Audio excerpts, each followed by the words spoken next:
Hey everyone, and welcome to another deep dive. We're diving into a question today that I'm sure has been on all of your minds lately.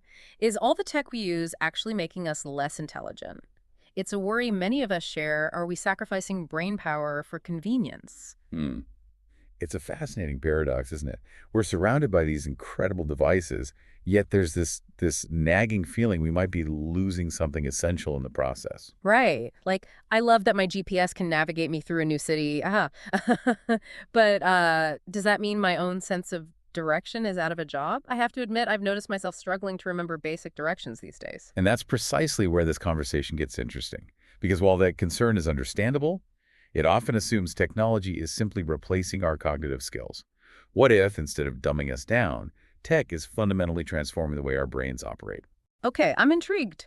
Tell me more about this transformation idea. Well, consider this. Our smartphones aren't just phones, are they? They're external memory banks, instant communication hubs connecting us across continents, and even powerful creative tools. In a sense, our brains are extending outward, integrating with these devices to form a new kind of cognitive ecosystem. So it's not that we're getting less smart, but rather that we're becoming smart in an entirely new way. Precisely. Technology allows us to offload certain cognitive tasks, freeing up mental resources for other potentially more complex forms of thinking. It's challenging us to redefine what intelligence even means in this tech-saturated world. That's a really interesting way to look at it. But I have to admit, I still have some reservations. While this brain extension idea is pretty cool, there are some legitimate concerns about what we might be sacrificing in this process. Absolutely. And those concerns are crucial to address. While this evolution of intelligence is underway, certain cognitive skills could atrophy if we outsource them entirely to our devices. We need to be mindful of the potential downsides even as we embrace the transformative possibilities. Exactly. For example, does relying on Google for every bit of information mean we're weakening our memory muscles? That's a key question to consider. And what about other skills like spatial navigation?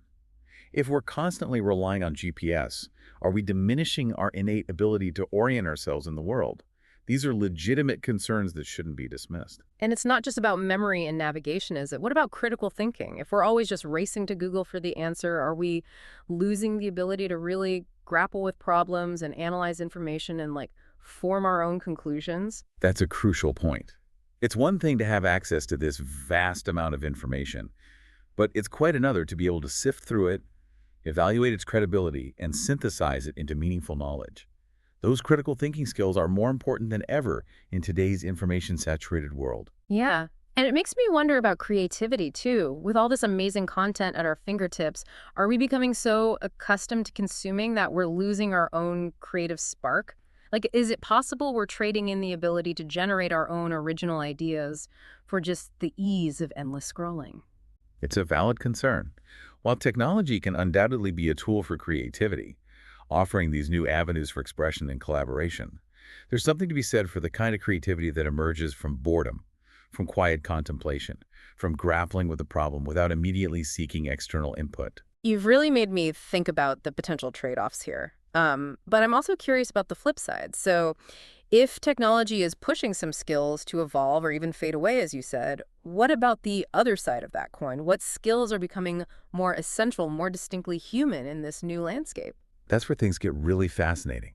Yeah. Because even in a world where AI can potentially outperform us in many areas, there are certain skills that remain uniquely human, skills that are difficult or perhaps even impossible to replicate artificially. Like what? Give me some examples. Well, let's consider emotional intelligence, the ability to understand and navigate complex human emotions, to build those meaningful connections, to empathize and collaborate effectively with others.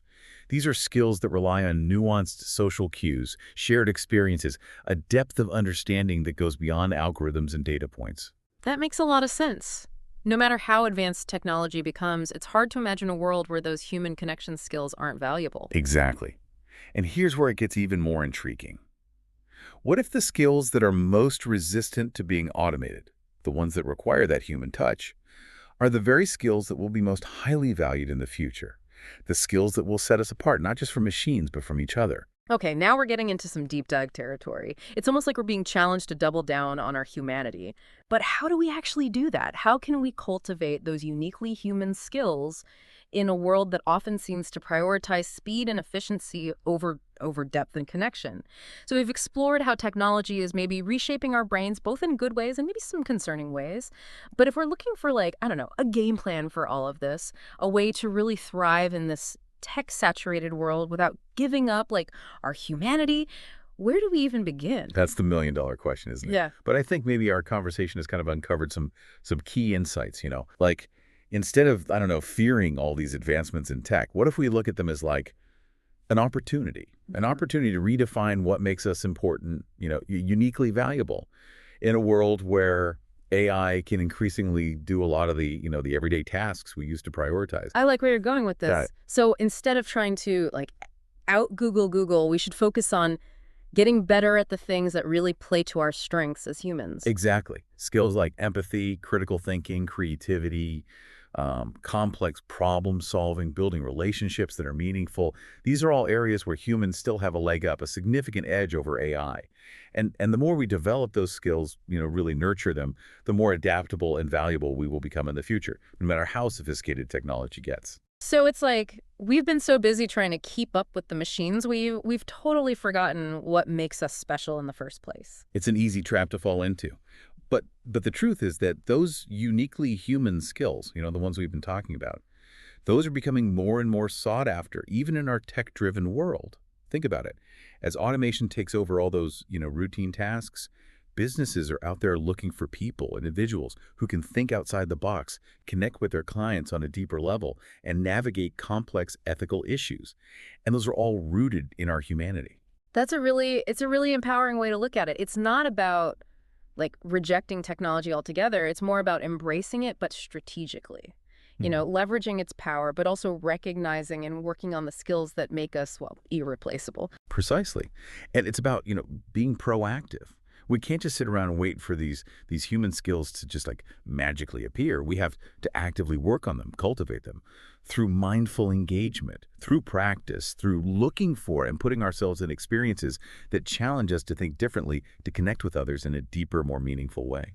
I love that. So for all our listeners out there, who might be feeling a little, I don't know, uneasy, apprehensive about the future, maybe a little unsure of what their place is in a world that's becoming more and more shaped by technology, I think that's a really hopeful and powerful message to end on. Absolutely. The future is unwritten. And I think the most exciting possibilities lie in that intersection, between human ingenuity and technological innovation. This has been a really eye-opening deep dive, I gotta say.